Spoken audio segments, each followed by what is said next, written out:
and welcome to my course on algorithms and data structures in Java. So let me tell a few words about what you are going to get from this course. We are going to talk about the main data structures, and then we are going to implement them from scratch in Java. So first, we are going to consider arrays.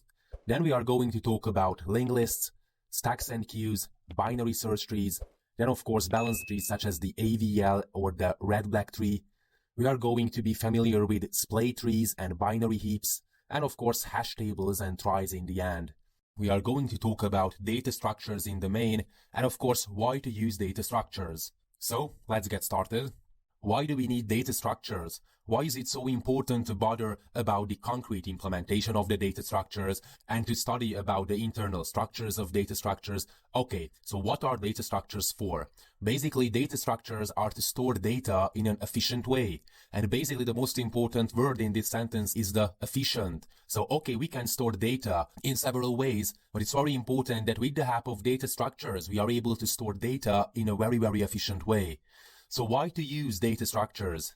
Because we often have the intuition that we want to make an algorithm fast, then we have to optimize it. We have to write it in C++ or C, and it's going to be the fastest algorithm possible. We just have to avoid nested for loops and to make sure that we make every calculation as fast as possible. But basically, algorithms can be boosted up by proper data structures. And when I first met with data structures, it was quite counterintuitive to me that, okay, with storing data in an efficient way, we can boost up algorithms such as the algorithm behind the GPS, shortest path algorithms, spanning trees, and so on. So data structures make sure that the running time will be better for an algorithm. I think a good example is the Facebook application. The engineers have to use proper data structures because more than 1 billion users are present on Facebook.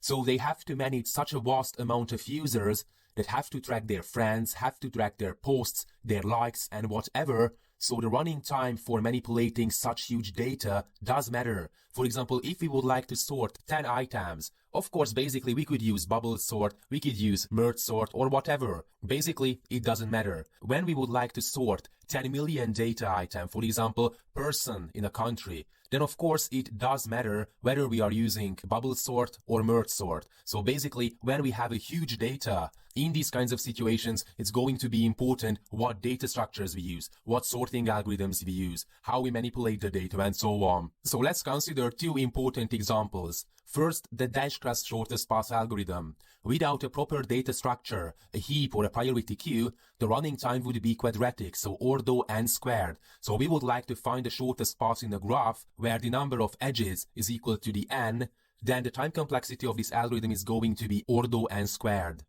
The priority queue approach makes sure that the running time will be far better, ordo n log n. And if we have a huge data set, so the n is equal to a great number, then of course it's going to be very important to use n log n algorithm instead of the n squared. Or for example, let's consider the other important algorithm. By the way, we are going to talk about these algorithms later. So for example, we would like to construct spanning trees. Then we can boost up the algorithm with the help of priority queues again.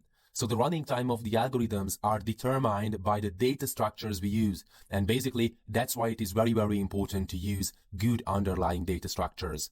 Abstract data types, and basically what's the difference between abstract data types and data structures? What is an abstract data type? Basically, this is the model or the logical description for a certain data structure.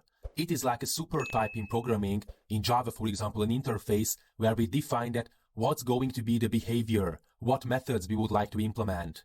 So we just define what methods and functions the data structure will have, so we define the basic behavior without a concrete implementation. We don't know that how the behavior is going to be implemented with the help of two for loops or while loops or nested if-else checks or whatsoever. We just know that, okay, what's going to be the behavior. What's very important is that it is just a model. The abstract data type doesn't specify the concrete implementation or the programming language. Basically, this is what the user knows.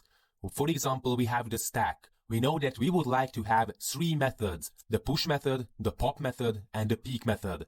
The push is going to add an item to the data structure. The pop is going to return and retrieve an item from the data structure, and the peek is going to return an item without removing it from the data structure. But we know nothing about the concrete implementation, that how are we going to store the items in the data structure, how we are going to implement the push method. We just know that push, pop and peek methods are needed, and basically this is why the abstract data types came to be, because it's going to define these behaviors. And the data structures, on the other hand, are the concrete implementations, so the actual representations of the data. The aim is to be able to store and retrieve data in an efficient manner. What we are looking for: we would like to be able to insert and find items in order 1, so constant time complexity, and we would like to be able to retrieve items in order 1, constant time complexity as well. Of course, this is the best case scenario. Sometimes we are not able to reach this threshold and we are not able to do every operation in order 1 time complexity, but this is what we are after. So for example, arrays, linked lists, and binary trees are data structures. We have the concrete implementations. So we have the abstract data type, just the model, just the super type, just the specification, and the data structures, the concrete implementations. So we have the stack abstract data types with the concrete behaviors, and we can implement stack with the help of array or linked list data structures. We have the queue abstract data type, and we could implement queue with the help of array and linked list data structure. We have the priority queue as an abstract data type, and the heap, the concrete implementation of the priority queue. We have dictionaries and hash maps and arrays as the underlying data structures. So it's very, very important that abstract data types and data structures are not independent from each other, in the sense that abstract data types are the specifications, and every abstract data type have an underlying data structure that's going to implement the behavior that has been specified in the abstract data types. So that's the difference between ADTs and data structures. Thanks for watching.